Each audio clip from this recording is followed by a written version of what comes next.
The safe clicked open, and my sister's hand was already inside it, pulling out documents like I was never coming back. She didn't even flinch when she heard the recording device turn on. They thought I was still lying in a hospital bed, barely aware, still in recovery after the crash that nearly killed me 6 months ago. Instead, I was watching everything through the live feed from my private study. My own family, my sister, my uncle, and my cousin were standing around my safe, calmly dividing my fortune like it was already theirs. "This portion is liquid assets," my uncle said, tapping the papers. "We move it before any legal review wakes him up." They were talking about me like I was already gone. Like my life's work, everything I built from nothing was just an estate waiting to be split. Then the door behind them creaked open. Not one of them turned around, because the voice that spoke next wasn't supposed to be in that room at all. Interesting. I didn't authorize any of this. Before we continue with this video, please like, subscribe, and turn on the notification bell for updates. Aiden's voice didn't just cut through the room, it froze it. My sister's hand stopped halfway inside my safe. My uncle didn't even breathe. My cousin's eyes locked on the doorway like he had just seen a ghost that knew his full name. "I didn't authorize any of this." The words came again, slower this time, calmer but heavier. The kind of calm that doesn't ask questions, it answers them. And standing in that doorway was me, Aiden Kessler, 36, founder of Kessler Dynamics, the man they all believed was still lying in a hospital bed, barely conscious after a crash that shattered my body and, in their minds, my future. But I wasn't in a hospital. I was standing in the exact place they thought I would never stand again, my private study, just behind them, watching every illegal second they spent inside my safe. My uncle slowly turned first. His face tried to assemble confidence, but it collapsed halfway. "Aiden, you're supposed to be in recovery?" I finished for him. My sister stepped back from the safe so quickly she nearly dropped the files. "We were just organizing." "Stop," I said. One word. That was enough. The room tightened. Even the air felt like it had stopped moving. My cousin looked between all of us like he was trying to find an exit that didn't exist anymore. Because what they didn't know, what they never bothered to check, was that recovery doesn't always mean weakness. Sometimes it means watching, learning, recording everything. And behind me, the door didn't just close, it locked automatically from the outside. The silence that followed wasn't confusion anymore, it was panic, trying to disguise itself as reason. My uncle forced a short laugh. Stepping away from the safe-like distance could erase evidence. "Aiden, listen, you're misunderstanding what you're seeing." I didn't move, because I had already seen everything. Every file they touched, every document they lifted, every second they thought no one was watching. My sister's eyes flicked to me, searching for the version of me they remembered, the version they believed was fragile, recovering, dependent. She didn't find him. What is this?" she finally whispered. "That's the problem," I said quietly. "You thought I wasn't here to answer that question." My cousin backed into the desk, knocking over a stack of legal folders. None of them bent to pick it up, because the room no longer belonged to them. It belonged to the truth they had already stepped into. Then footsteps sounded again behind me. Slower, controlled, familiar in a way that made my uncle's expression change instantly. And a second later, my lawyer stepped into view, holding a sealed envelope. "Mr. Kessler," he said, eyes locked on the safe, "they've already triggered the secondary authorization protocol." My sister went pale, because that was the first time any of them realized this wasn't just a visit. It was already a case, and the envelope in his hand had their names on it. My uncle's voice cracked just slightly when he tried to take control back. "Secondary authorization? Aiden, you can't seriously be turning this into..." "Into what?" I interrupted. That's when I finally stepped fully into the room. Not closer, not louder, just present. And that was worse, because now they could see it clearly. The safe wasn't the only thing they had touched. The files on the table, the access logs on the screen behind them, even the faint red indicator light above the bookshelf, all of it was active. Recording. My lawyer didn't rush. He placed the sealed envelope on the desk like it weighed more than gold. "It was delivered this morning," he said, "directly under Mr. Kessler's instruction." My sister swallowed hard. He was in recovery. He couldn't have... I looked at her, and she stopped talking mid-sentence, because she remembered something she didn't want to admit out loud. The legal updates, the signatures. she never questioned. The brief moments of clarity they assumed were medical confusion. My cousin tried to slip toward the door. It didn't open. Locked. Automatically. My uncle finally turned fully toward me, anger breaking through fear.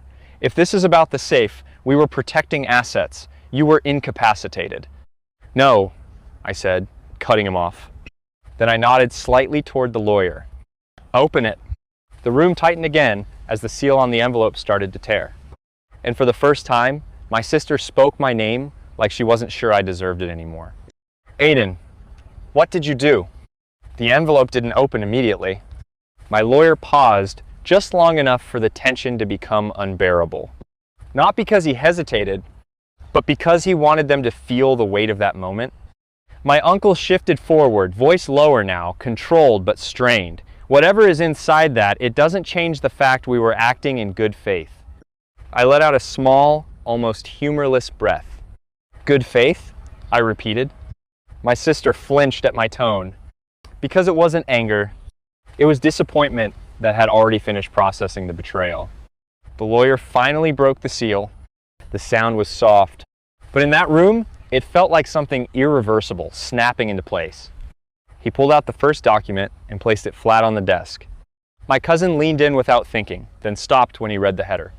Updated trust structure. Full executive control reassignment. My uncle's face changed instantly. That's not possible. I have partial oversight rights during recovery. You had them, the lawyer corrected calmly. He slid another page forward. Access logs. Time-stamped entries. Safe breach authorization triggers.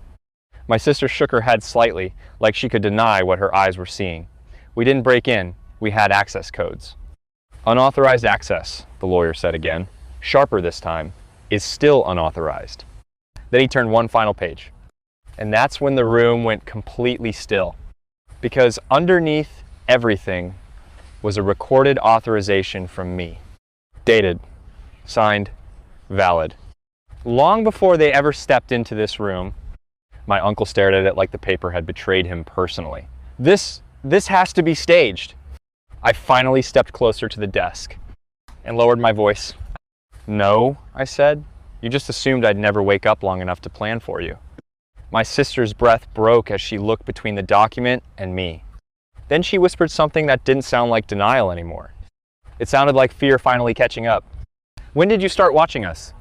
The question hung in the air like something none of them actually wanted answered. My sister's voice wasn't loud, but it trembled in a way I had never heard before. When did you start watching us? I didn't answer immediately, because the truth wasn't simple. It wasn't a single moment. It was the first time they stopped calling my recovery care and started calling it control. My lawyer stepped forward instead, placing a thin black folder on top of the trust documents. 6 months ago, he said calmly, Mr. Kessler authorized discreet monitoring after irregular financial access attempts were detected during his medical incapacitation period. My uncle's face tightened. That's ridiculous. We didn't touch anything before today. The lawyer didn't argue. He simply turned the folder toward them. Inside were timestamps, login attempts, access pings, not just today. Earlier, multiple times. My cousin stepped back like the floor had shifted under him. No, I didn't. I never. You did, I said quietly. Not accusing, confirming. That silence hit harder than shouting ever could. My sister suddenly looked at me differently now. Not like a patient, not like someone fragile, but like someone she had misjudged in a way that couldn't be undone. My uncle tried one last push, forcing control into his voice. Even if that's true, you're still sitting on millions while we're being treated like criminals over family concern. I cut him off. Family concern doesn't open safes in the middle of the night. The lawyer tapped the final page in the folder. And it doesn't trigger financial diversion protocols either. That word landed heavier than anything else. Diversion? My sister's eyes flicked to me immediately. No, she whispered. We didn't divert anything. My lawyer looked at her for the first time directly and said, then you won't mind if we check what was transferred an hour ago. The room went dead silent because none of them had realized yet. The system was already running without their permission.